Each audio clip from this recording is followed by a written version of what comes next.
Hello. Good afternoon, everyone. Happy Thursday. So nice to see the sunshine back out. Just like such a beautiful start this morning. Pep in our steps. Pep in our step. I went for a little morning run through the tulip garden. Well, I didn't go through the tulip garden. Are the tulips out? They're the all tulips full are bloom. out. In fact, you need to go. I said on my Instagram, it might be a nice place to take Mom for Mother's Day because they're beautiful. But you can see a few of the petals starting to wilt. So this is, go get them while they're in full bloom. They're in peak right now. Well, a double dose of appreciation for National Nurses Day today. Can't thank the nurses enough. God bless them. They do such an amazing job and have been on the front line of this pandemic since the start. Nurses are always amazing, but especially this year, right? Exactly. God bless. So there's some freebies out there. If you're a nurse, go treat yourself. You get a free medium iced or hot coffee for healthcare workers. No purchase needed at Dunkin' Donuts. And Starbucks is handing out free cups of Joe to nurses today through the end of the month. That's terrific. Get out there and thank a nurse today. I'm sure everybody, you have to know a nurse in your family. Yes, I'm going to just thank right now Doreen Fishman. She's a nurse who's a good friend of mine. I always think of her as a doctor. Isn't that funny? Well, sometimes the nurses are the ones most of the time, exactly. The nurses are on the front line. Right, exactly. Yes. God bless the so if you're nurses listening, thank you, Doreen, and thank you all nurses. Okay. All right, many people are going to start spending part of their Thursday talking to a higher power because it's National Prayer Day. Yes, 1952, Congress proclaimed a resolution for a National Day of Prayer. It used to be on July 4th, and then they moved it. Oh, so now it's President Ronald Reagan apparently moved this to the first Thursday in May. So if there are various faiths or whatever you want to call it, send out a nice little clarion call for goodness and peace. Goodness and peace and joy and happiness harmony. for all. And speaking of goodness and peace and joyful and harmony, it's happy birthday, Archie. He's 2 today. The Queen, the Prince, Charles, and Kate and William share birthday greetings for Harry, who they haven't seen in 18 months.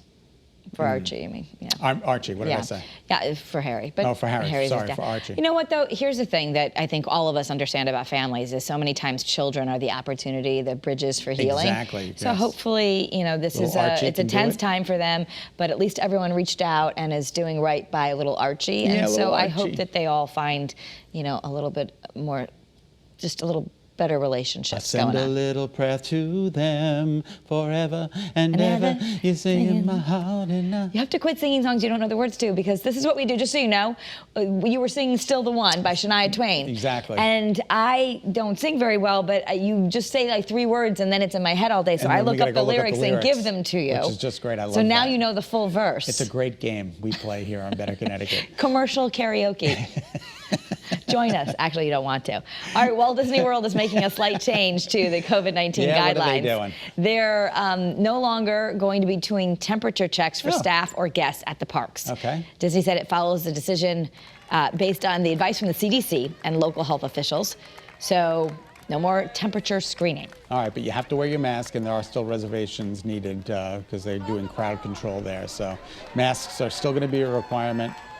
And go and have fun. Go to Disney and support the whole thing. And well, the nice thing about Disney also is that it's really outdoors. I think the problem that gets a little dicey is when if you're like crammed in those line waiting areas. Exactly. But, right. So that's well, good. You can go outside. All right. So go back to work? Nope, not so much.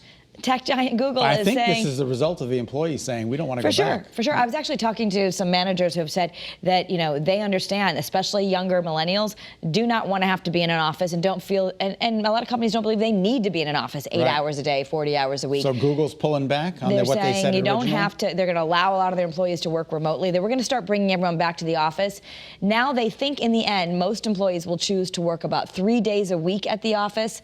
20% may choose to move to an entirely different city and work remotely, and other people are just going to work from home. It says expect 60% of its 140,000 employees will return to their pre-pandemic offices a few days a week, and then they'll stay home the rest of the time. Well, I think we all miss, and for us, we've always been here, but for the little bit that I worked at home, only 1 week when one of my kids was quarantined, it was, you do miss the camaraderie.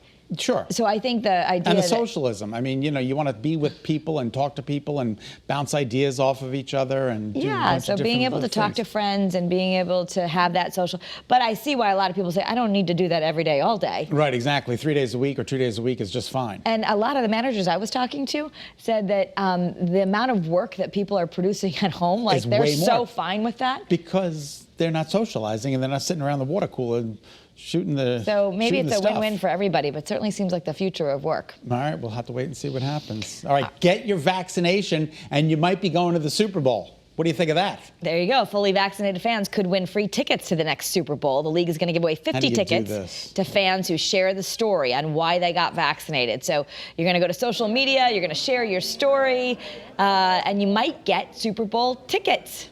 Super Bowl 56 is slated to be played in Los Angeles on February 13th, 2022. They haven't played the first game, but you know when that Super Bowl is. Yeah, because that takes all the planning. I'd love to see Tom Brady again.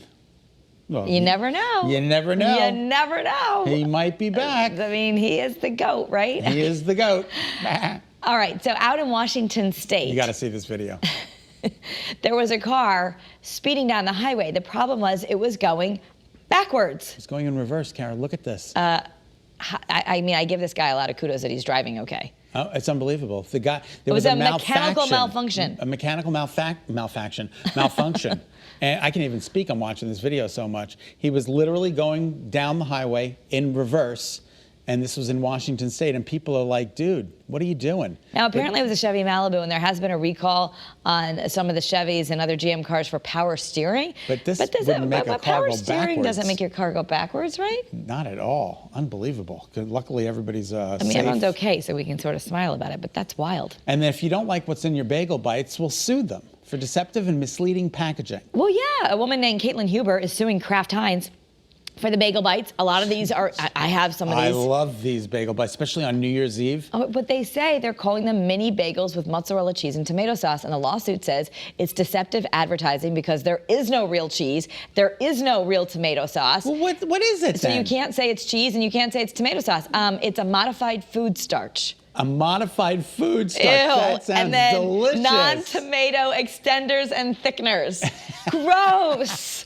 Guys, can't we have real food? Can't we just put real food in the food? Listen, pass me a Bagel Bite. I mean, honestly, when they say something like that, it makes me think I'm not buying them the next time. No, but they're still delicious. I'm going to have to tend to forget what we just discussed before now and the next time I go to the No, but now it makes supermarket. me, I'll just buy, like, this is what's happened to the Annie's company. Now I'll just buy the Annie's ones that for sure is real food. Exactly. All right, Kim Kardashian apparently bought a smuggled-in statue, a Roman statue that goes back to the 1st or 2nd century. She says she didn't do it. They're like, give it back. And it's a big commotion over this, right? She So paid the claim is that the $750,000? statue was looted and smuggled. So she says she never even bought it. Yeah, but apparently $750,000 missing out of apparently went to the statue. So somebody bought something somewhere. All right.